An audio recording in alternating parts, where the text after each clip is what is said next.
de Chiriquí, la más grande, ágil y segura. Ofrece los servicios notariales, escrituras, bodas, actas y todo tipo de diligencia tecnológica y a domicilio. Servicio de presentación de escrituras al registro público vía electrónica. Para mayor comodidad, amplio espacio sanitizado y también tenemos estacionamientos. Estamos a inicio de la avenida Cuarta frente a Tamburelli, con la fina y profesional atención del licenciado Jacob Carrera Spooner. Teléfono 774-2652 y el 774-5759. Notaría Primera de Chiriquí, siempre ofreciendo el mejor servicio para usted.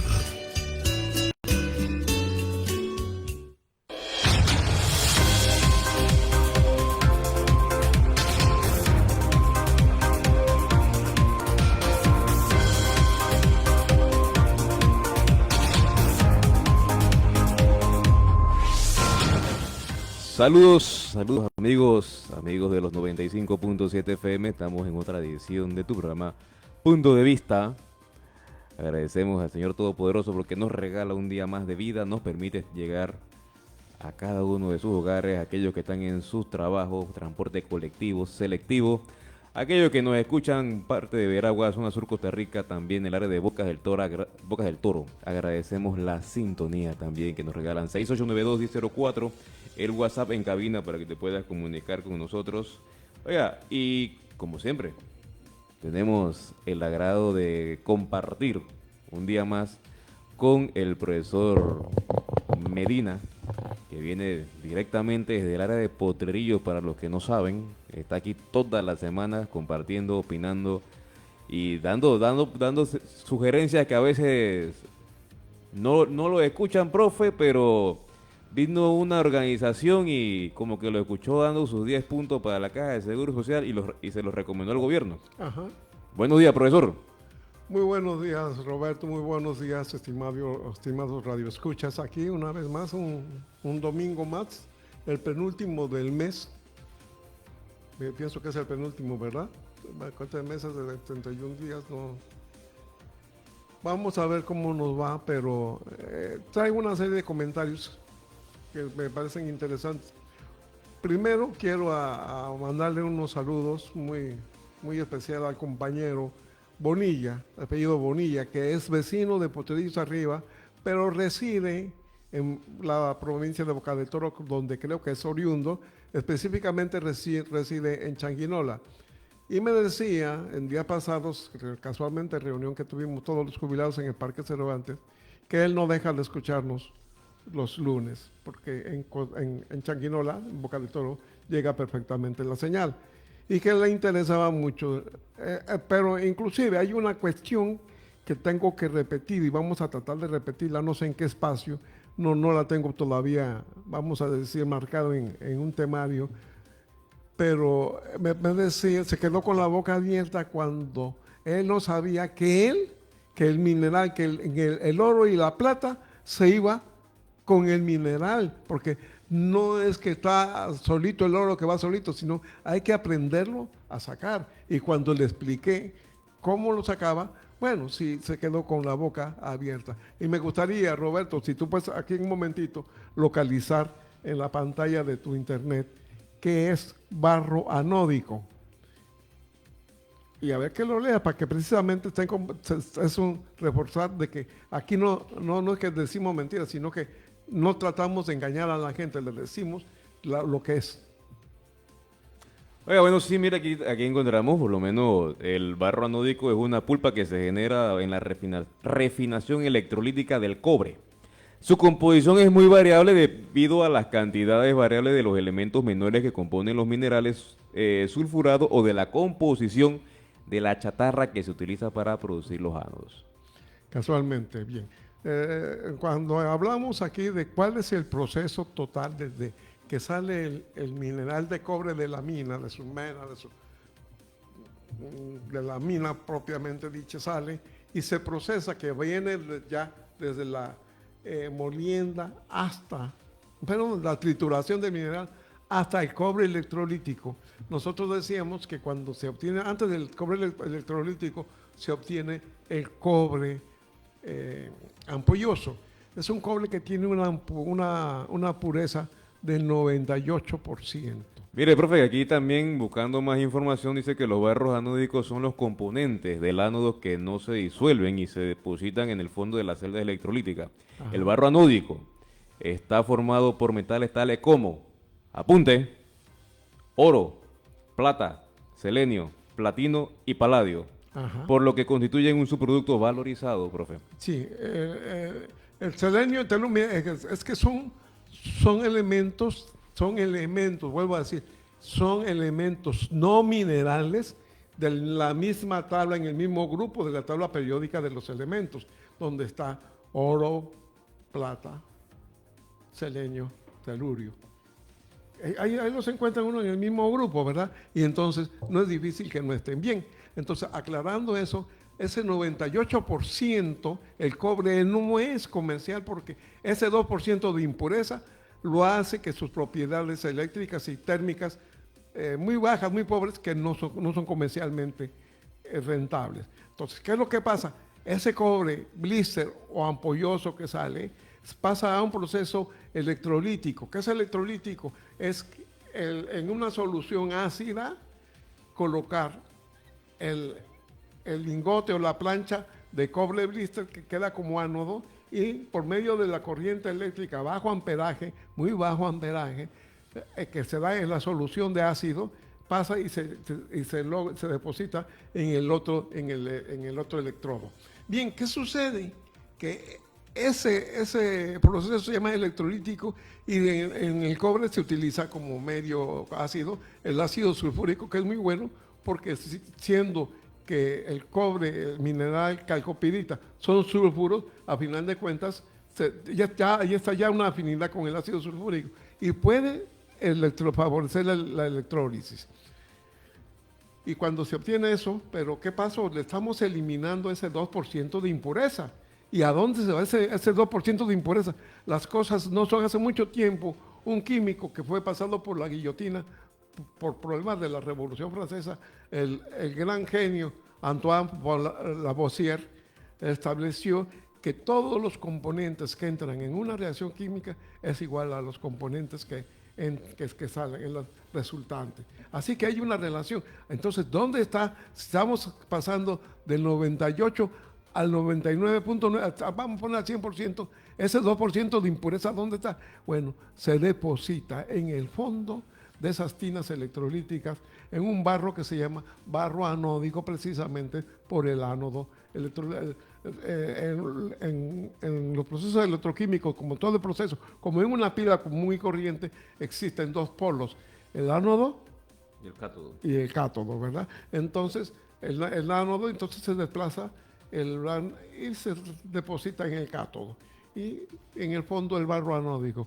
En 1975, cuando estuve en la mina de cobre de Chuquicamata, ese barro anódico no tenía Chile la capacidad, la tecnología para procesarlo. ¿Qué pasaba? Que juntaba todo el barro anódico de todas las minas de cobre de Chile, del Teniente, del Abra, de todas las minas, y lo mandaban a Alemania donde lo procesaban. Es un proceso que lo único que yo pude entender y que en ninguna parte conseguí información es a través de un horneado a una temperatura de 1800 grados. Ese barro anódico pasa de 5 a 6 días y obtienen el oro y la plata. Y ahora, como tú dices, contaste, también está el selenio, telurio y algunos elementos que pueden, posiblemente todavía a nivel de ese punto no sea rentable, pero son elementos que en cualquier momento puedan tener un uso práctico. Actualmente no tienen mucho uso práctico, aparentemente, pero bueno. ¿Qué sucede? Señores, ya aclarando esto, ¿por qué podemos estar claros en una cuestión? Vamos a aclararlo. Que el oro y la plata no se separe hasta ese punto final del proceso de obtener, que vienen desde la mina del cobre, de la mina de la calcopirita, pasa por el proceso de concentración hasta el cobre electrolítico, y es en el barro anódico donde se recupera. Quiere decir que esto viene todo consolidado en una misma masa, ¿verdad? Y entonces hay que aprenderlo a separar. Pero eso no quiere decir que si nosotros tomamos una muestra de ese mineral y lo mandamos a un laboratorio especializado, como lo tenemos en la Universidad Nacional de Panamá en el Laboratorio de Análisis Especializado, o como también lo tenemos en la Universidad Tecnológica de Panamá, podamos decidir ahí, mediante un estudio, mediante un análisis cualitativo, decir cuánto oro y cuánta plata hay en ese mineral, y cuánto cobre y cuánto molibdeno hay, porque señores, aquí volvemos a hacer, ya está diciendo, ya firmó, inmediatamente el señor presidente firmó el contrato, porque todo se resolvió. Problema que no pudieron ver en un año de analizar y hacer el contrato, en una semana se dieron cuenta, porque el pueblo estuvo, se paró en serio. Pero resulta que ahora todavía ya está bien. No, señores, que están haciendo el ridículo. Señores, yo no voy a aprobar ese contrato que han hecho, porque simplemente aprobar ustedes sería aprobar un hecho de traición a la patria. Eso es traicionar a la patria, donde todos los minerales que hay en nuestro suelo pertenecen a Panamá, y estamos regalando lo que no sabemos qué contiene. Nosotros tenemos que hacer un análisis químico para determinar cuánto oro y cuánto cobre y cuánta plata y cuánto molibdeno está saliendo en cada barco. En cada barco, si un barco lleva 40,000 toneladas o 50,000 toneladas de mineral de cobre, quiero que me digan ese mineral, de esas 50,000 toneladas de mineral, ¿cuántas toneladas hay o cuántas libras de cobre? Profe, esto es una información que a este punto ya todos deberíamos saber. Mire, el querer reformar ese contrato así es como el trabajador que no hizo nada durante las 8 horas y va a meter 1 hora adicional extra para hacer todo lo que no hizo en 8 horas. Decía una jefa mía, lo que no hiciste en 8 horas de tu día de trabajo, en 1 hora no lo vas a hacer. No puede ser. Entonces, mira, yo no puedo aceptar que un gobierno que presume de torrijista acepte y firme un contrato como este. Y me acuerdo, hago memoria, cuando fueron los trabajadores de la mina a hablar en la asamblea, que todo era muy bonito, y que eran sus puestos de trabajo los que estaban defendiendo. Señores, no sean paleros que sean mandados por la empresa para hablar bellezas de la empresa. El señor Omar Torrijos estableció con el señor Carter, en los tratados Torrijos-Carter, que todos los trabajadores que iban a pasar en la primera fase, que fueron los trabajadores portuarios, que fueron los trabajadores del ferrocarril de Panamá, que fueron los trabajadores de la división de combustible, y que fuera una cuadrilla para dar mantenimiento al puente de las Américas, todos esos trabajadores pasaban a formar parte de Panamá, del gobierno de Panamá, pero con un salario mínimo de $2.90 la hora. Miren, $2.90 la hora en 1979. ¿Qué salario? Y no era para una posición específica, no. Pero, por ejemplo, si era un operador de tractor de remolque, lo que se conoce como mula, esa persona podía estar ganando en ese momento $5 la hora. Y si era un operador de una grúa pórtico, como la que se tiene, que por la autoridad portuaria no tenía ninguna, porque las que habían en el puerto de Barahona, en Cristóbal no había, las que habían en Cristóbal eran 2 en ese momento, que era las dos pertenecían a diferentes agencias navieras. No voy a mencionar las agencias navieras, no tienen nada que ver. Pero el salario mínimo que había para un operador de esa grúa pórtico era de $13 la hora. Entonces ustedes se dan cuenta de los salarios que tenían. Señores, ¿ustedes escucharon en algún momento que los trabajadores que se presentaron en la asamblea estaban exigiendo un salario mínimo y que se revisara las tarifas, y que ellos no podían estar aceptando que hubieran trabajadores asiáticos con bajo salario, precisamente para hacer ver que ellos iban a tener un salario superior, porque posiblemente estaba 5 centavos más caro que el de ellos? Pero señores, eso no es. Ellos no defendieron en ningún momento el derecho del trabajador, defendieron en algún momento cuáles eran, porque escuché en estos días que también se estaban contemplando ya un programa de salud ocupacional para los trabajadores mineros. Ustedes me pueden decir qué contempla un puesto de trabajo en una mina. Miren, señores, antes de venir para acá, y esto lo voy a decir así en voz alta, había un noticiero, me quedé viéndolo, porque en una área urbana, que es lo que se establecieron una concretera, que la gente que estaba por ahí, parece que las residencias que hay no son de un estándar de medio para arriba. se estaban quejando de un ruido, como aquí lo vimos, la contaminación acústica por las 24 horas del día.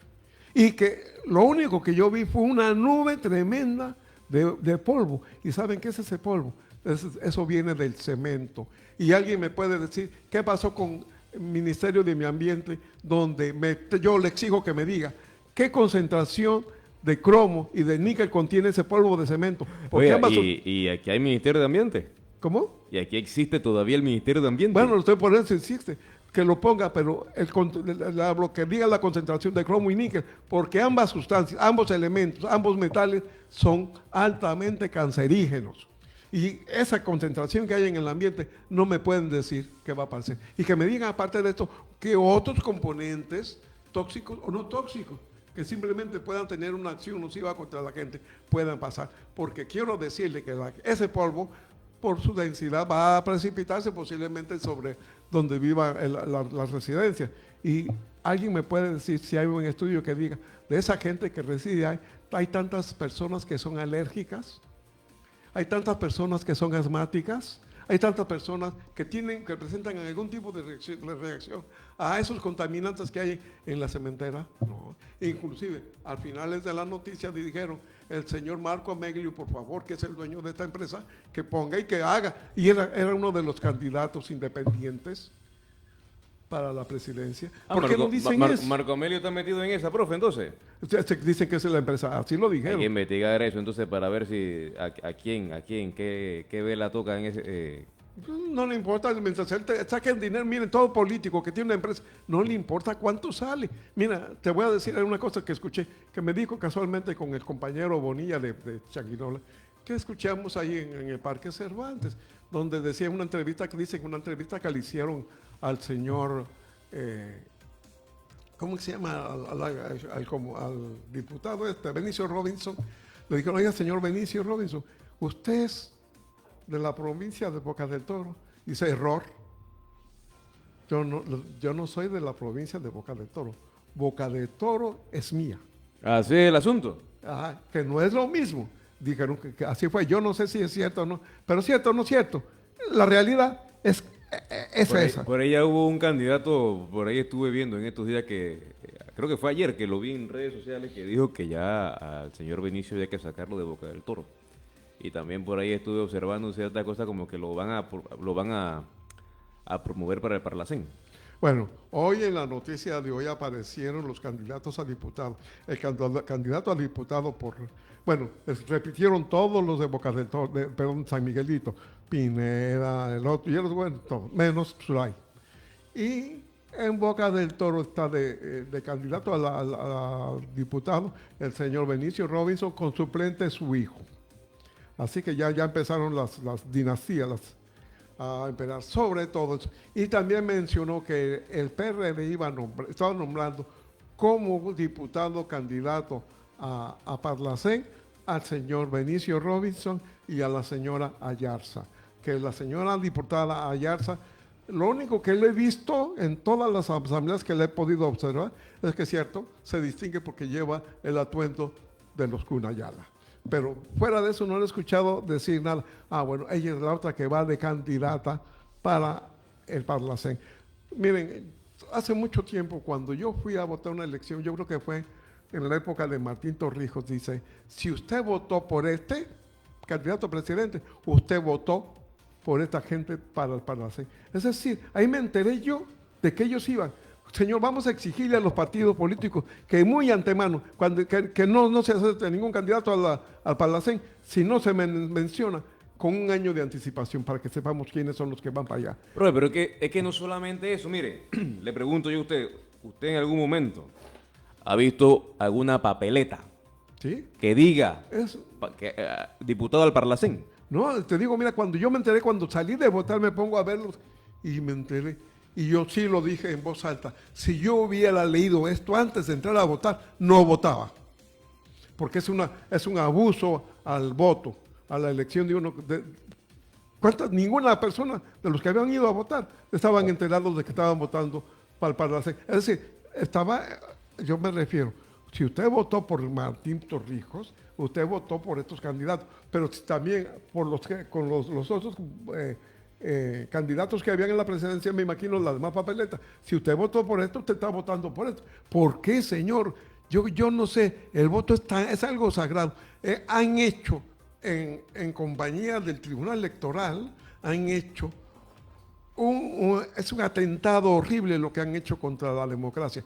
Y es siempre, yo he dicho, con acciones como esta, la democracia en Panamá no ha muerto, la están matando. Porque Ya eso dentro de poco no va a ser democracia, profe, va a ser demosgracia. Demosgracia que estemos sobreviviendo. Exactamente, por eso va a ser demosgracia, porque mire ahorita cómo está el asunto. Quieren reformar las reglas del juego electoral entonces. Bueno, no, ya la reformaron. Correcto, entonces a medio camino empiezas a cambiarme las reglas del juego. Bueno, mira, a medio camino, y se lo digo, desde ahora, y lo hemos repetido ya muchas veces, no le den el voto, por favor, no le den el voto a ningún miembro. Si usted es PRD y usted es consciente de ser buen panameño, no le dé el voto a ningún para PRD. Si usted es panamita, no se lo dé, no le den el voto a nadie. Yo pensaba que los únicos que podían sobrevivir de toda esta vorágine, de toda esta ralea de candidatos a la presidencia, yo pensaba que el único que podía sobresalir era Zulay Rodríguez y la doctora Gordón. Pienso ahora, y por mucho que la única rescatable es la doctora Gordón, ¿verdad? Aunque les moleste a muchos por su posición política, pero aquí no estamos viendo quién es comunista y quién no es comunista. Miren, les voy a decir, este señor que está hablando está muy próximo. Tengo 82 años, pero estoy mucho más cerca de los 83 que de los 82. Y les digo una cosa, en mi larga experiencia, en América, desde 1900 a la fecha, solamente ha habido 2 presidentes que valen la pena. Y 2 presidentes, los 2, con una piel roja, de lado izquierdo, socialistas, a medias cuando empezaba. Esos son el general Lázaro Cárdenas en México, en 1936, 34 cuando se formó, y cuando vino a la nacionalización del petróleo. Y lo primero que dijo, antes de nacionalizar el petróleo, voy a formar el Instituto Politécnico General para formar los profesionales de la ingeniería, de la industria del petróleo que voy a requerir, y continuamente hacerlo. Él lo hizo y reformó muchas cosas, y era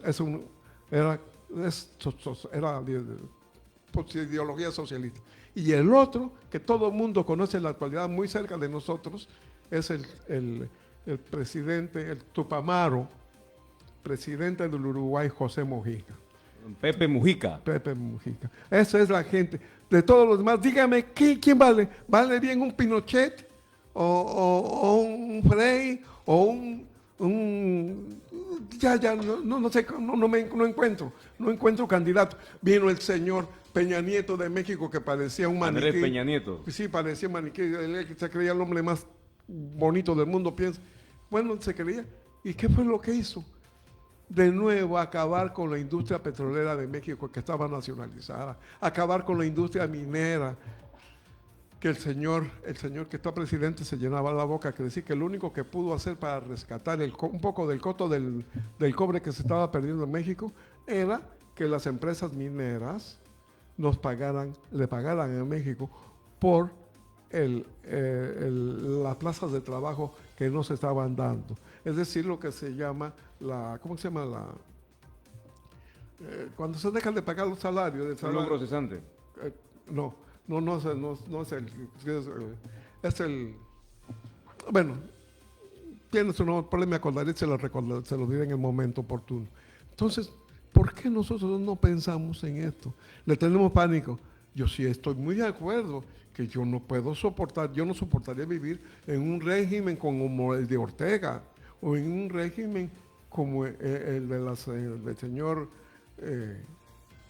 Maduro. Pero quiero decirles que el del señor Ortega, eso fue prácticamente un cuartelazo que se le dio a gente tan importante que venían del sandinismo, inclusive como uno de los mejores escritores que tenemos en América Latina, el actual que el escritor, y que el señor Ortega puso en la cárcel porque le tenía pánico que le fuera a ganar las elecciones, que es el señor Mercado, creo que es el escritor, un escritor.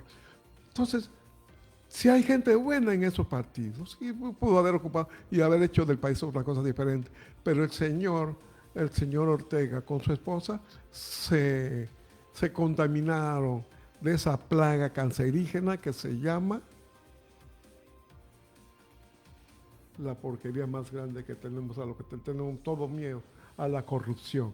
El cáncer, la metástasis que todos los gobiernos de América Latina tenemos por la corrupción. Profe, yo considero un punto, antes de que nos vayamos a la pausa comercial, el poder, el dinero y el licor, los tres hacen lo mismo. ¿Sí? Desenmascaran quién es la persona de verdad. Sí, cierto, eso. Así que ese punto, cuando usted le da uno de esos tres, usted va a ver cómo es la persona de verdad. Oiga, vamos a una pausa comercial y regresamos en esta edición de tu programa Punto de Vista.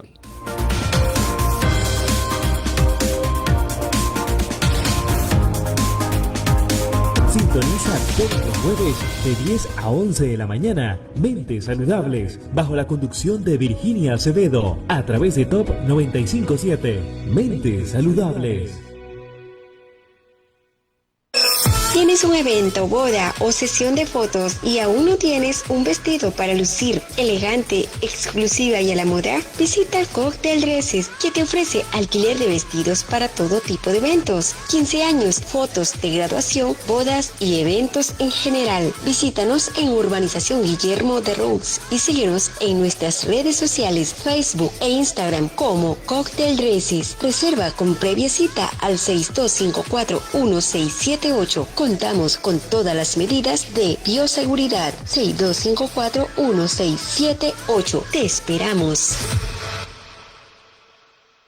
Piscina con tobogán, paseos a caballo, restaurante, discoteca, salón de reuniones, donde pueda compartir con mi familia y con mis amigos. Pasarla súper bien. ¿Pero dónde? En la Estrella Country Club, en el Lago Baruco de Villa Mercedes. Tenemos esto y más.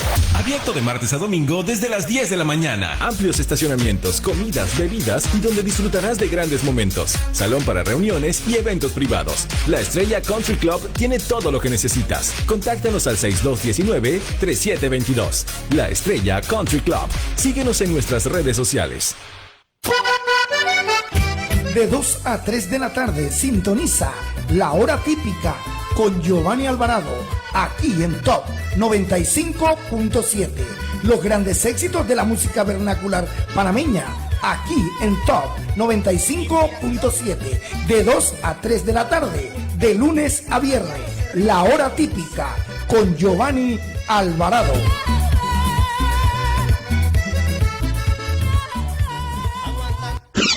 La calidad no siempre tiene que ser cara. ¿Te imaginas que pudieras escuchar a distancia lo que dice la gente de Heps?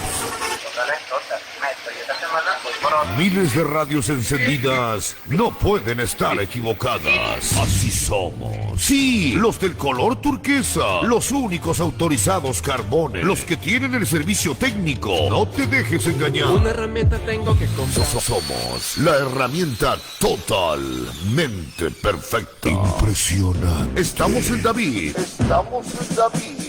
Vía Interamericana, Antigua Pizza Hut. En Bugaba, Plaza del Super Extra, Volcán, frente a Super Remate y en Frontera, junto a Pintuco. Total Heps Carbone Chiriquí es más cerca de ti. Con Total Carbone yo sí puedo. La Notaría Primera de Chiriquí, la más grande, ágil y segura, ofrece los servicios notariales, escrituras, bodas, actas y todo tipo de diligencia tecnológica y a domicilio. Servicio de presentación de escrituras al registro público vía electrónica. Para mayor comodidad, amplio espacio sanitizado y también tenemos estacionamientos. Estamos a inicio de la avenida Cuarta frente a Tamburelli, con la fina y profesional atención del licenciado Jacob Carrera Spooner. Teléfono 774-2652 y el 774-5759. Notaría Primera de Chiriquí, siempre ofreciendo el mejor servicio para usted. La La Notaría Primera de Chiriquí, la más grande, ágil y segura, ofrece los servicios notariales, escrituras, bodas, actas y todo tipo de diligencia tecnológica y a domicilio. Servicio de presentación de escrituras al registro público vía electrónica. Para mayor comodidad, amplio espacio sanitizado y también tenemos estacionamientos. Estamos a inicio de la avenida Cuarta frente a Tamburelli, con la fina y profesional atención del licenciado Jacob Carrera Spooner. Teléfono 774-2652 y el 774-5759. Notaría Primera de Chiriquí, siempre ofreciendo el mejor servicio para usted.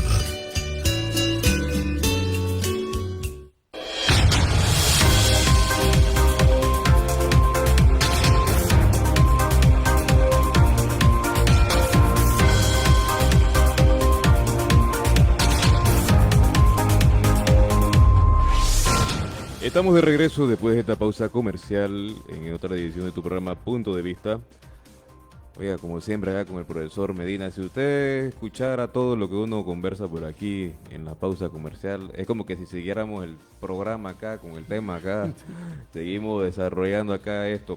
Profesor, en otro orden de ideas, quiero escuchar su opinión. La señora Marta Linares de Martinelli no corre como la candidata junto al señor Ricardo Martinelli, pero después nos enteramos que el señor José Raúl Mulino, ex ministro bajo la administración del señor Ricardo Alberto Martinelli Berrocal, es el compañero de fórmula a la vicepresidencia por el partido RM, profesor. Bueno, mira, yo en lo personal pienso, primero yo pensaba que quien iba a escoger como vicepresidente era Azulay Rodríguez. Y no me digan que por cuestiones de partido no se podía, no, simplemente porque no interesaba en este momento al señor Martinelli. Pero sí pienso que de todo lo que pudo haber elegido fuera de Zulay, escoger al señor Mulino me parece bien. No porque sea chiricano, es cierto que todo el mundo, como lo habíamos hablado un poco aquí, piensa que el señor Mulino es prepotente, es un tipo... No, es un tipo de un carácter muy fuerte, pero de prepotencia... ¿Qué es prepotencia? Abusar de un puesto para hacer lo que no puede hacer sin tener ese puesto. Yo creo que el señor Mulino no. El señor Mulino hace lo que se espera de él. Las reacciones de él son muy fuertes. Yo pienso que en ese sentido el señor Martinelli sí ganó su partido, su nómina ganó, porque para mí tiene una persona que, si aparte de ser seria, es una persona que es muy, muy fácil de prever qué es lo que va a hacer, porque no se sale por la tangente a hacer tonterías, cuestiones que... No quiero decir que no puedan ser corruptos, en este mundo político siempre puede haber eso, y yo no puedo decir voten por él porque no es corrupto, no, eso no se puede decir. Nosotros conocemos, ya todo el mundo conoce en Panamá la característica del señor Ricardo Martinelli, pero yo sí pienso que el señor Mulino, en ese caso, puede ser un tipo un poco mediador y que lo ponga, porque me parece que es más sesudo para resolver las cuestiones. Piensa más los otros dos candidatos que sonaban eran el señor Misrachi y también, no sé, pero no les veía peso, y también muy susceptibles a la corrupción, ¿verdad? Yo pienso que el señor Mulino no es susceptible, no quiere decir que no sea corrupto, no es susceptible a ser más corrupto de lo que... Bueno, ahí dentro de las declaraciones que dio el señor Mulino, él fue muy directo y muy enérgico contra el señor Juan Carlos Varela, que le dijo que el Varela lo había metido preso. Y decía que él se lo dijo carta tras carta que él le enviaba al señor Varela por lo que dijo las declaraciones de él. Y el señor Mulino fue implicado dentro de muchas cosas y aparentemente no le encontraron nada. No, es que mira, yo no sé si es muy inteligente, pero el señor Mulino vive como vivía y como le gusta vivir. No tiene por qué hacer aspavientos de que, como cierto diputado de aquí de la provincia vecina, que tiene unas residencias que para qué carácter le sirven tantos millones para demostrarle al pueblo que él vive gracias de manera muy, muy diferente, muy superior a la mayoría de la gente que vota por él. Señores, eso está clarito. Yo pienso que el señor Mulino, de todos los que había, era... Mire, si vamos a ver, por lo menos yo conozco muchas personas que están en el sector del Ministerio de Seguridad, en otras instituciones públicas y demás, y todos con los que he podido conversar, que ya muchos son oficiales y otros están por acá, me han dicho a mí que la mejor administración que ellos han tenido, que los han dotado en equipo y todo lo demás, incluso podemos ir a buscar en varias instituciones públicas en donde no hay ni siquiera uniformes. Tienen que comprar sus uniformes. Ha sido la administración del señor Mulino. Sí. Dice que lo que ellos me decían, que el señor Mulino fue la persona que mejor tuvo equipado al Ministerio de Seguridad durante su administración, profesor.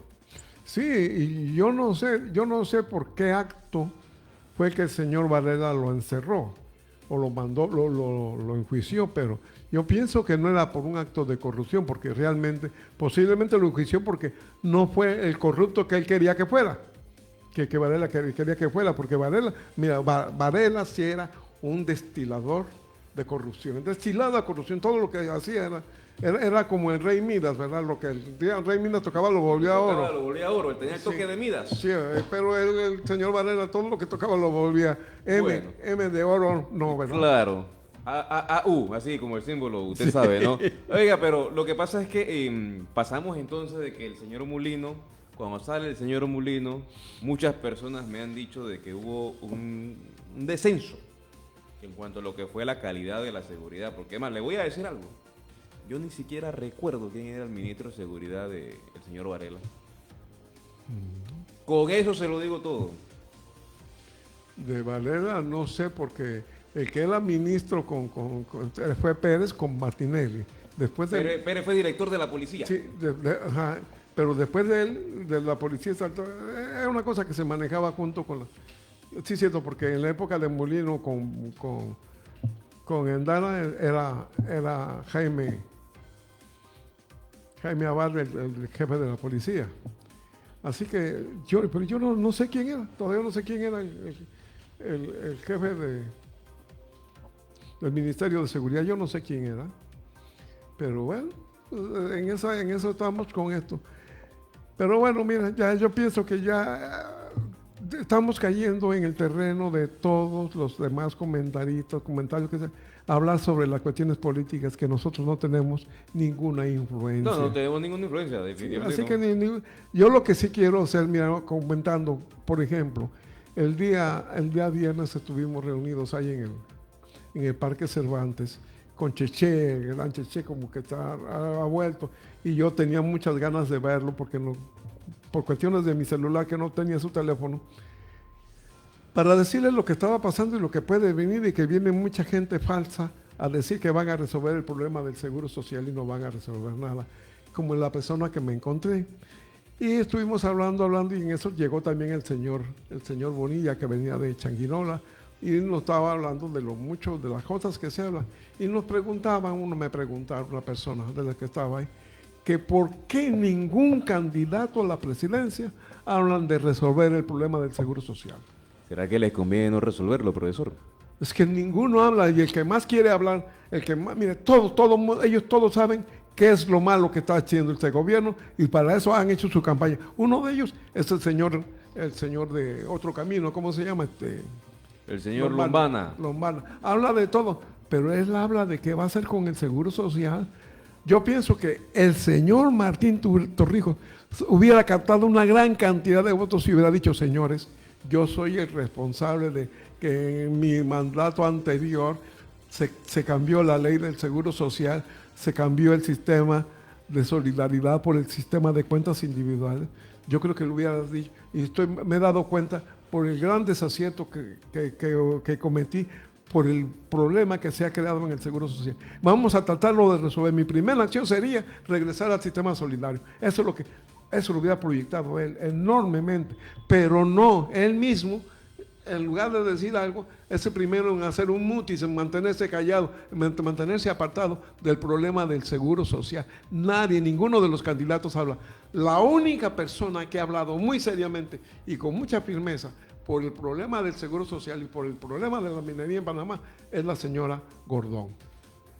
Hay que esperar los debates presidenciales para ver, porque yo pienso que ese va a ser una línea para tocar dentro del debate presidencial. Ahí vamos a ver qué es lo que opina cada uno con respecto a esto. Sí. ¿Qué es lo que van a hacer con el Seguro Social? Porque recordemos, profesor, estamos ahorita 16 de octubre.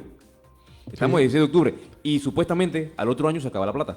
Sí, mira, no, además, mira, vamos a hacer el próximo programa, lo iniciamos leyendo los 10 puntos que Tráigase nosotros... los 10 puntos para eso. Oiga, los 10 puntos que una organización extranjera a Panamá dijeron que había que hacerlo. Y uno de esos, mira, esos 10 puntos yo se lo entregué, y lo voy a decir con nombre, cerca del Parque Cervantes se lo entregué al señor Lombana con el documento que escribí también sobre el cobre y también sobre los puertos, y se lo entregué, y la respuesta cuando se lo estoy entregando me dice, ahora me vas a poner a leer. Yo pienso que si él hubiera leído eso, tendría una respuesta sobre el Seguro Social y tuviera un problema, tuviera más clarita la imagen de lo que está sucediendo en la industria minera. Por favor, señor, no sé que lo voy a poner a leer, a mí no me interesa que se ponga a leer usted está muy viejo para que yo lo ponga a leer. Si usted no aprendió a leer y escribir cuando estuvo en la primaria, ya es tiempo pasado. Ya mis profesores en la Facultad de Mecánica, lee lo que te dé la gana, escribe lo que te dé la gana. Es que, como yo decía, mira, en 1965, por ahí por los años, en México se inició una campaña de aprender a leer. Y en esa campaña lo primero que se dijo, si yo voy a enseñar a leer al campesino, lo voy a enseñar a leer para que aprenda un poco de mecánica, cómo se maneja un tractor, cuáles son los problemas que se pueden tener, para el problema de cómo son las tierras, cuál es el pH, qué es lo que quiere decir pH, qué es lo que quiere decir terreno fértil. Eso yo lo quiero. Eso es educar, es enseñar, aprender a leer para aprender a hacer las cosas. Pero si el señor Lombana piensa que yo lo voy a enseñar a leer y a escribir para qué es lo que tiene que hacer cuando le toque ser presidente, señores, todos los que lleguen, cuando uno llega a ser presidente ya sabe cómo está su país, qué tan mal está. Aquí todo el mundo, todos sabemos, hasta la gente que no sabe leer, pero sabe que nosotros estamos tan mal en nuestras finanzas, que yo no sé cómo nos mantenemos todavía en ciertas... ¿Sabes qué? Como digo, yo ayer sí escuché una cosa que me pareció lo más lógico. Panamá se ha salvado en su situación económica porque somos un país dolarizado desde hace mucho tiempo. Si no tuviéramos el dólar como moneda corriente... Estaríamos en problema, profesor. Por favor. Tendríamos una moneda muy parecida, sin menospreciar nada, ¿no? Sino muy parecida a la del Colón, la de los colones. Sí, no, mira, cuando yo viajé en Chile en 1975, el dólar equivalía en el mercado negro, pero el negro estaba por todas partes, a 6.000 escudos. Cuando yo cambié 100 dólares por primera vez en un país fui millonario. Y cuando llegué me recomendaron un lugar para irme a tomar un pisco sour, yo, ganas de pobre, me metí en un lugar y pedí, ¿cuánto cuesta el pisco sour? Me costaba como unos 50. Y bueno, tráigame uno. Cuando viene el señor me trae una botella de pisco. Cuando digo, ¿y esto qué no? Esto es lo que cuesta unos 50. Digo, imagina, después, 5 años después que fui a Chile, pues entonces sí pedí en el mismo lugar un pisco sour y me costaba $4, no la botella, el trago de pisco sour.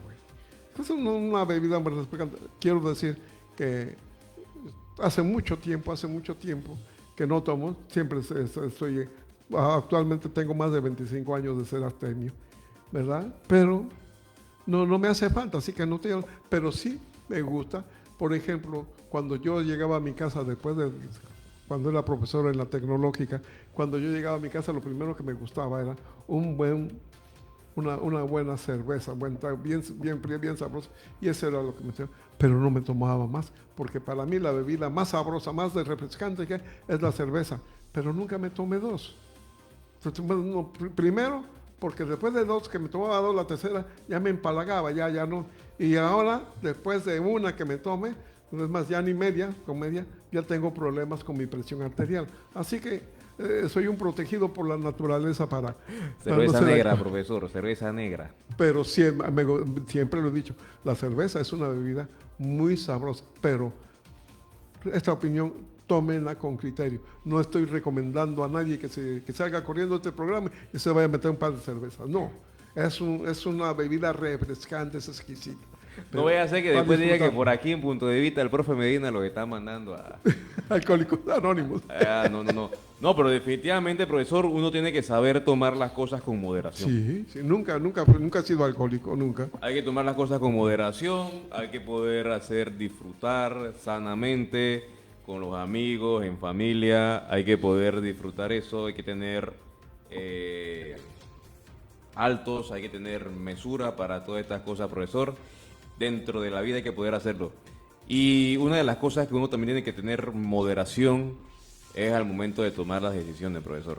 Sí. Decía el señor René Descartes, no es primera vez que lo digo, cogito ergo sum, pienso y luego existo, profesor. Sí, y aquí en muchas ocasiones hemos visto ese tema de que hay que pensar y luego actuar. Ay. Sí, bueno, pero lo que sucede, bueno, yo soy muy amigo. René Descartes, a Renato, como yo le decía, recuerden, para los que no saben, Renato Descartes fue un científico francés que realmente por lo que se distinguió, por ser un doctor en matemáticas, ser un filósofo de las matemáticas enorme. Así que en ese sentido, pero yo pienso, luego existo. El problema es que la gente existe y luego piensa. No, usualmente la gente existe, la daña, la sigue dañando y después van a ver si piensan. Ajá.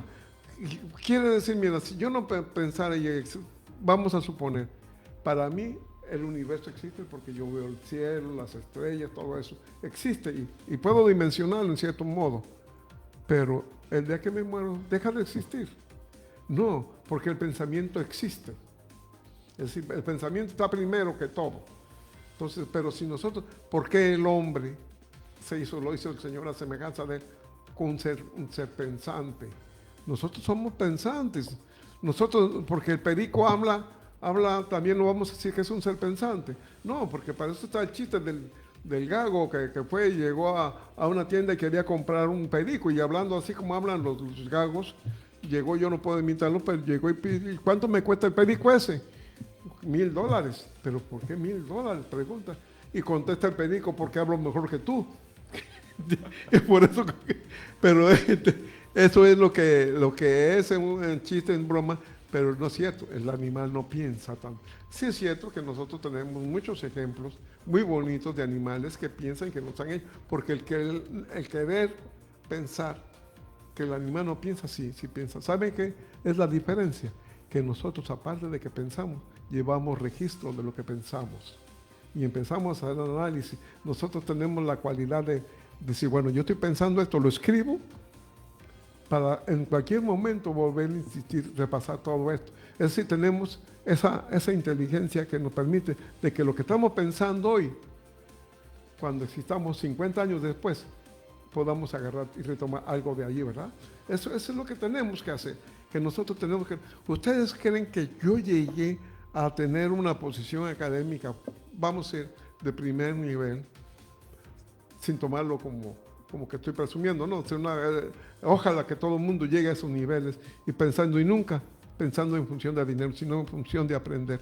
Pero para yo llegar a ese nivel, primero tendría que remitirme a pre-kinder, cuando empecé a escuchar por primera vez A, y que la A sabía que era. No como me contaba mi abuela, que cuando le enseñaron a leer a mi abuela murió a los 100 años en 1980, es decir, mi abuela nació en 1880.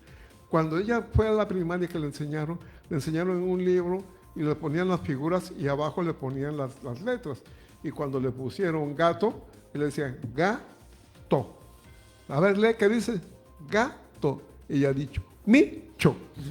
Eso ocurre, exactamente. Totalmente. La figura, pero es una enseñanza, ¿verdad? Entonces había que enseñar. Y le enseñaron, y una de las mentes brillantes que yo he reconocido en mi vida todo el tiempo fue a mi querida abuela Isidora.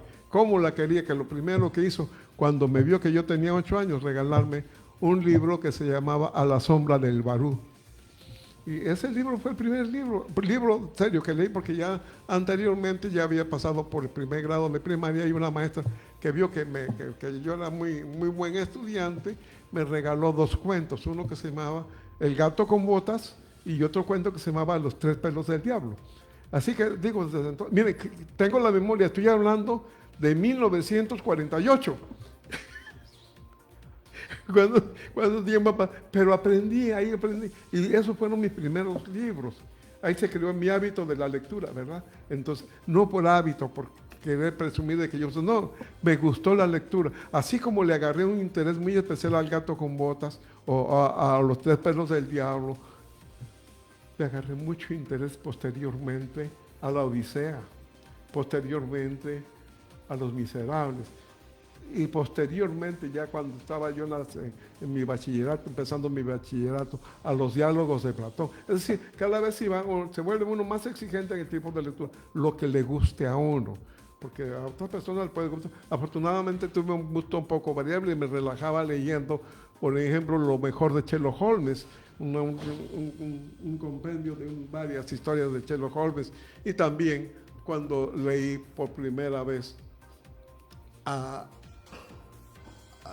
unos escritos que me gustaron mucho, fueron de ciertas revistas, ciertas historias de, como decía el Quijote, de caballerescas.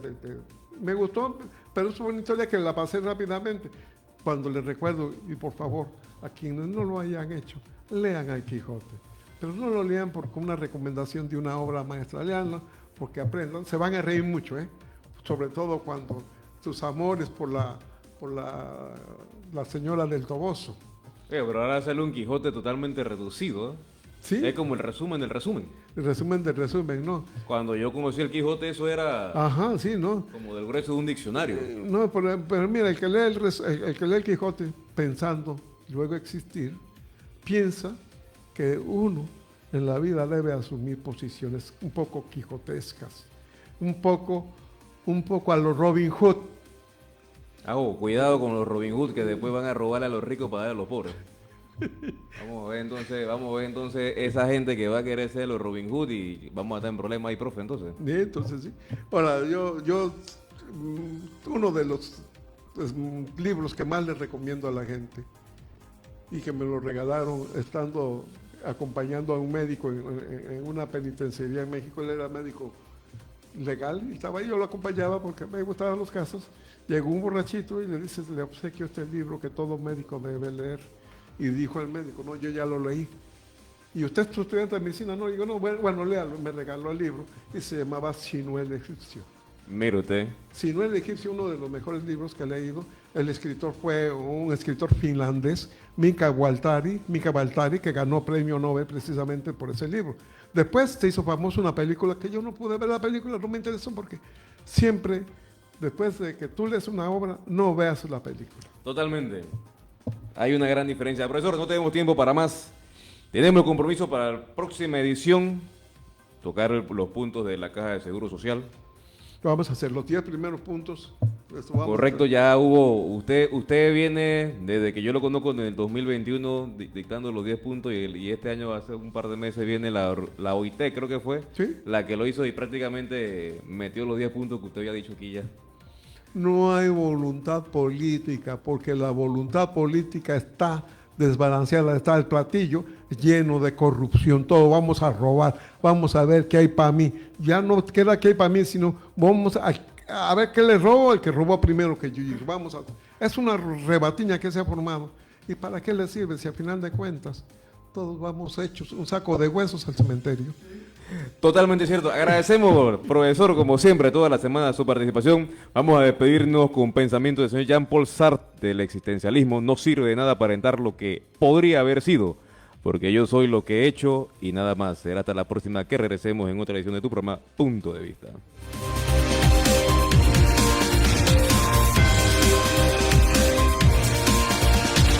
Hemos presentado Punto de Vista. De 2 a 3 de la tarde, sintoniza La Hora Típica